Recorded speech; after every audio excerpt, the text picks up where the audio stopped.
Hey guys, welcome back to another pickups video. This time a bi-monthly version covering the months of July and August of 2018. Trying to get back into the groove. I know my last pickup video was a four-month coverage basically. So I'm trying to make them a little bit more frequent, and I did pick up a decent amount of things that I want to share with you guys. So as usual, I'm going to start with the new releases. But I do want to start with an accessory for a system that I recently bought, and that is the Nes Classic, and this is a second controller. The regular Nes Classic unit only comes with one controller, and so I decided to get a second one. These are very cheap. These are only $10, and these are first-party Nintendo ones. So for some reason they were low, they had a low print run or something. So it was very hard to get them with the system. I think there were more system than spare controllers. So Best Buy finally had a restock, and I was able to get an extra controller for my Nes Classic. So pretty happy, especially with the price point. Again, it's only like $10, and I absolutely love the packaging.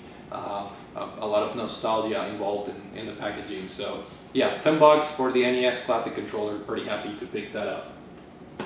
Now let's focus on the new releases for games.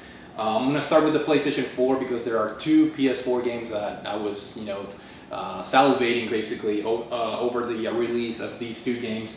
The first one is none other than Shenmue 1 and 2. These are the remasters.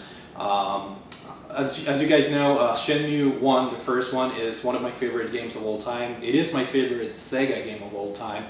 So I do want to get back. I was playing Shenmue 1 on my Dreamcast here, maybe like a year or two ago, and I was almost able to finish the game, but I didn't. So this is the perfect time for me to go back and play Shenmue 1 from start to finish, and of course then play Shenmue 2, which I never finished that game despite loving the first one so much. So this is the perfect opportunity to go back and relive the saga of Shenmue on the PS4. So very much looking forward to playing this at one point, probably pretty soon, so stay tuned for an impressions video. But very thankful to Sega for releasing this collection of games. And of course, because I'm a huge Shenmue fan, the Yakuza games are somewhat based on the Shenmue games. They're not exactly, one for one in terms of gameplay and story and things like that, but there are some influences on the Yakuza series, and of course I had to pick up Yakuza Kiwami 2. A little bit of a hiccup in terms of my pre-order. Best Buy, apparently they did not order enough Steelbook copies. So I did have to cancel my Best Buy. They were not able to fulfill my pre-order, which is very strange. That almost never happens.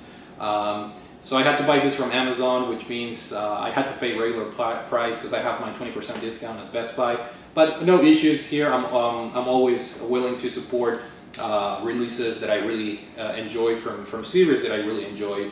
And this is a Steelbook edition, obviously. And I did want to get the Steelbook just because Yakuza Kiwami 1, the first one, also came with a Steelbook, so just to stay consistent with my PS4 Yakuza collection here, I wanted to get the Steelbook, and it's a very nice and elegant looking Steelbook, and I absolutely love the fact that they come with sleeves, so when you put the sleeve on, they look like a regular PS4 game on your shelf as far as the spine.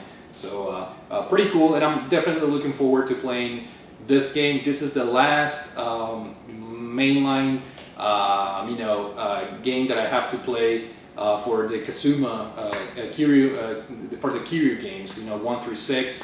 I have played all of them except 2, so very much looking forward to playing this and see how it goes. So Yakuza Kiwami 2 for the PlayStation 4, the Steelbook edition. Now we're going to go back to a different system, the Nintendo Switch. A couple of new releases that I picked up along the way. The first one is the one that I have here in the background. I was playing this game earlier on, which is SNK Herrings Tag Team Frenzy. I wanted to get the physical version, and unfortunately the Switch is the easiest way to get the physical version. On the PS4, there is a physical version, but you have to order like the limited edition, and I really don't care about the contents or anything like that. Not to mention it's very expensive, and you have to do it through the publisher website. Unfortunately, the Switch version has some hiccups. The port was handled by like a smaller studio, not as SNK themselves. So the frame rate and among other performance things are not on par with the PS4 version. So if you're looking at this game strictly from a performance point of view, it's probably better to get the PS4 version if you don't care about a physical release, that is. And it's not a huge deal. The game doesn't come with anything, no manual, no back cover art and things like that. I may do an impressions video on this. I pretty much know everything I need to know about the game. It's a very simplified fighting game, which is a little bit disappointing, but if you're into the SNK, girls, this is a fantastic fan service type of game with a lot of customization as far as the costumes, accessories that you can add, but a little bit disappointing in terms of the performance, in terms of the content, I guess, and also in terms of the gameplay. This is a simplified fighting game that doesn't follow the SNK lineage of fighting games, which is a little bit disappointing, but nevertheless, I picked this up on day one, and happy to have it in my collection, despite not being the best SNK fighting game out there. And the next one is a game that I picked up on day one for the Nintendo 3DS when it first came out, and I'm talking about Code of Princess. This is the EX version, and I remember I got the special edition for the 3DS, which wound up being one of the most, I guess, sought after, day one limited edition versions for the system for collectors, and that was my first unboxing video, I remember, back in the day. But I'm more than happy to repurchase this game because I really had a good time with the Nintendo 3DS version. There's a lot of replay value once you beat this game in terms of playing the game with like different characters and whatnot. I have not played the Switch version yet, but I did want to get the first print run. Mccloud here, the publisher, they're doing a fantastic job of providing extra goodies. There's a back cover here. There's a small soundtrack CD saved in this small mini CD. Then you have a mini booklet with all the art, pretty cool looking, and the back cover, which resembles the cover from the 3DS version with Solange in there. So a very fun game. It's not the best, but if you enjoy, games like Guardian Heroes, I think this is a very entertaining game. Again, may not be the best out there, but I definitely had a very good time with the 3DS version and decided to get the Switch version on day one. So yeah, Code of Princess EX for the Nintendo Switch. Now this may not be a new release per se, but it's kind of newish to me. It came out early in the year, but it's also for the Nintendo Switch, and I ended up picking up Kirby Star Allies. I did not pick this on day one, but Best Buy had this on sale, so coupled with my 20% discount, I decided to pull the trigger. With Nintendo games, sometimes you have to take advantage if there's a sale, because prices almost never come down on Nintendo games, first-party games at least. So I'm looking forward to this. Apparently, from what I read and heard, this is your typical Kirby game. Very easy on difficulty, very charming, a very relaxing game. So I think I know what I'm getting into here, and pretty cool that it has that background.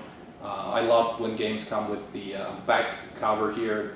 This one, it's almost like an instruction booklet showing you the different moves that you can make with Kirby. So this is definitely one of those games that it's very easy to play, and I'm looking forward to playing it pretty soon.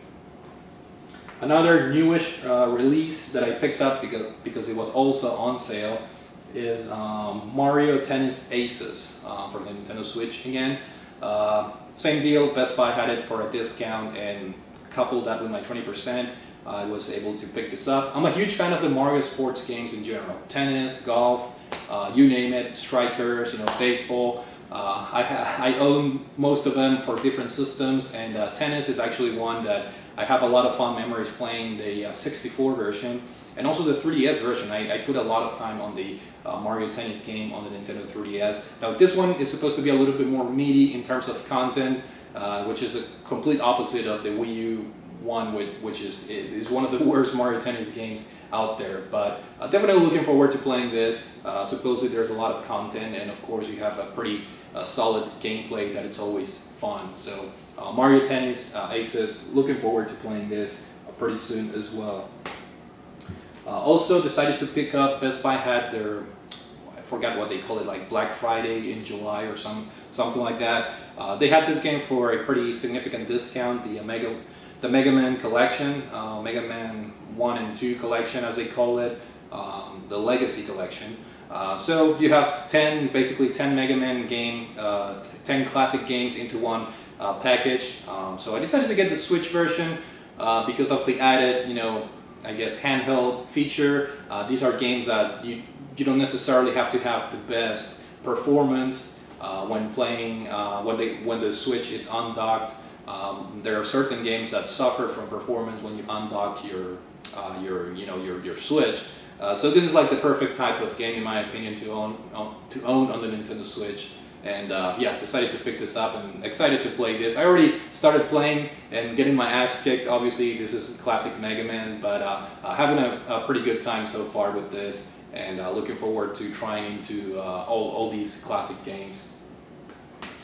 Now we're gonna switch from the Switch games and go back to the Xbox One. Only one game that I picked up, again from Best Buy. Again, it was on sale, and that game is Cuphead. This game, I've heard so many good things. This is not a quote-unquote physical version. It does not have a disc. It comes with a code, but I decided to pick this over just a regular code because it does come with a goodie, which is kind of like this cell art in there. Pretty cool. And again, it was on sale, and I've heard nothing but good things about this game. I absolutely love the visuals in this game. I have not played it yet, but from what I've seen in other videos, that old school, cartoon style is just fantastic. This is definitely one of the best looking games out there, in my opinion. So it's supposed to be a very challenging game, so I'm looking forward to play this pretty soon on the Xbox One. Now we have a couple of PlayStation 4 games that were also on sale on Best Buy. I'm not sponsored by Best Buy, but that's where I do most of my shopping. And this one was, I believe it was a price error or price mistake. This is Middle-earth: Shadow of War. But this is the Gold Edition, which comes with all the DLC and whatnot. And this was on their website for like one day, and then they took it out and put the regular edition for sale for like 15 bucks. So I think it was kind of like a mistake, because this is the complete version that contains everything.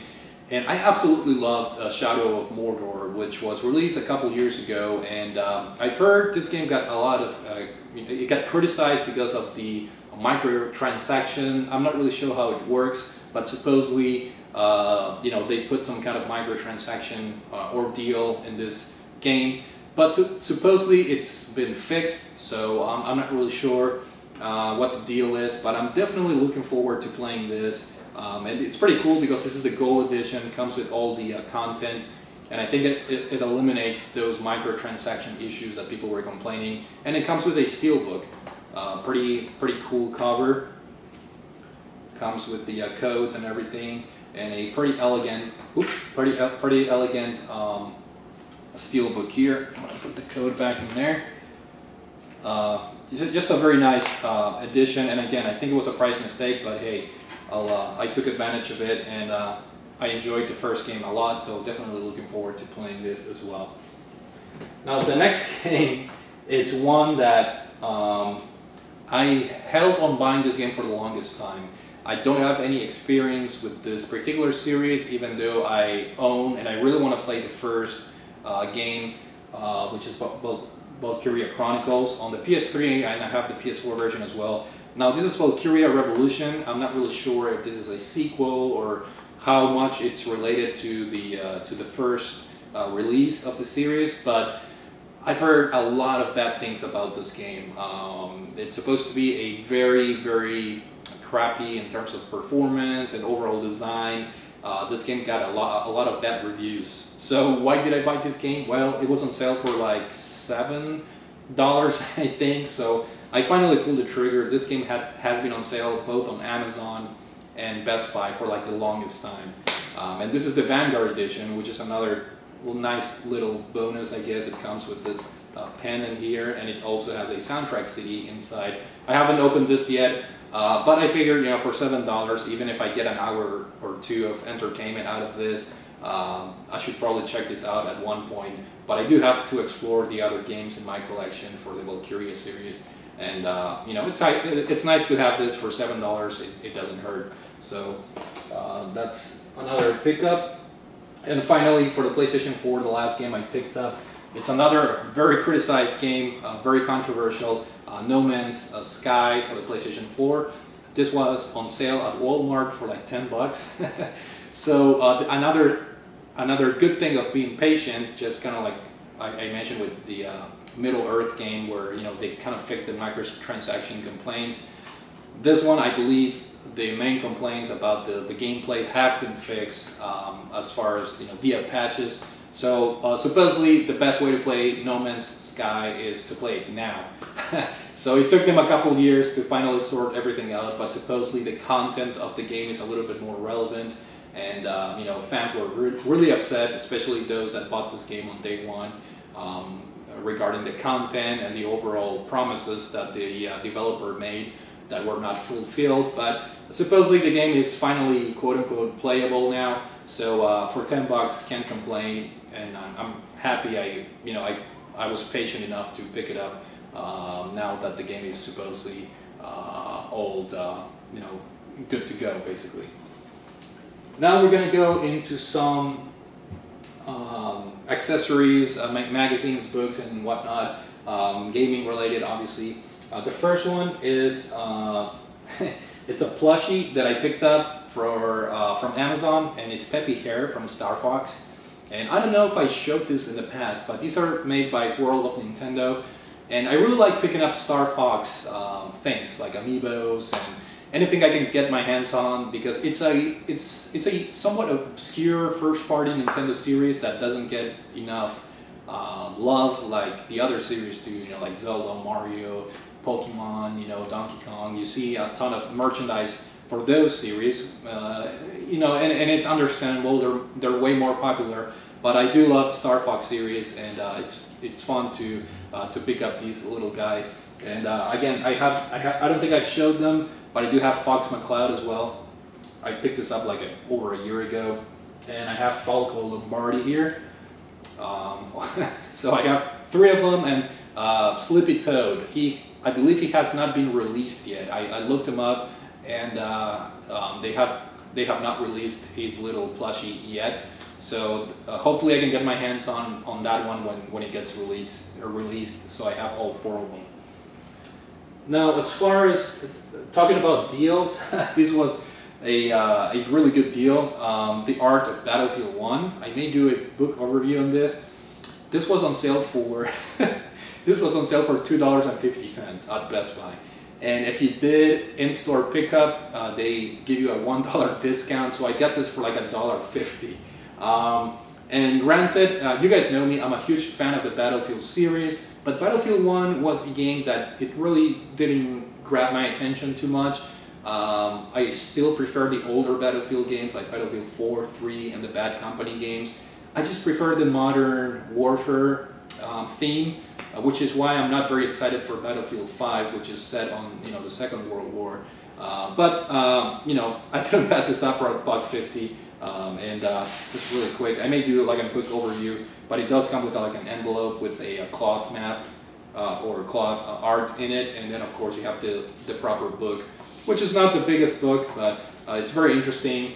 It has a lot of you know, different pictures and the different styles that they use for the costumes and all the art for the different maps, which it was a fun game again, but not on the same level of fun that I had with previous Battlefield games. So Still, for $1.50, I'm not gonna complain. So happy to have this in my collection. And last but not least, we have two Nintendo Forge magazines here. The first one features Mega Man 11 on the cover, and you have the old school Mega Man art in the back. And it came with a poster featuring none other than Mega Man 11. Obviously, this is a big sized poster. You have this one vertically, and then you have a horizontal one with all the different bosses and characters from other games. So pretty cool. And the last issue I received in the mail a couple days ago, it's the one featuring Waluigi. There's a huge fan outcry out there to have Waluigi included in Smash Brothers. I don't know if that's gonna happen or what's going on, but Waluigi has a lot of fans out there. And of course, this magazine features other games like Fortnite, Octopath Traveler, and things like that. And of course, the poster, what else would it be? It's a Waluigi themed poster. But if Waluigi is not your cup of tea, there we have the new Super Mario Party poster being featured there for the Nintendo Switch.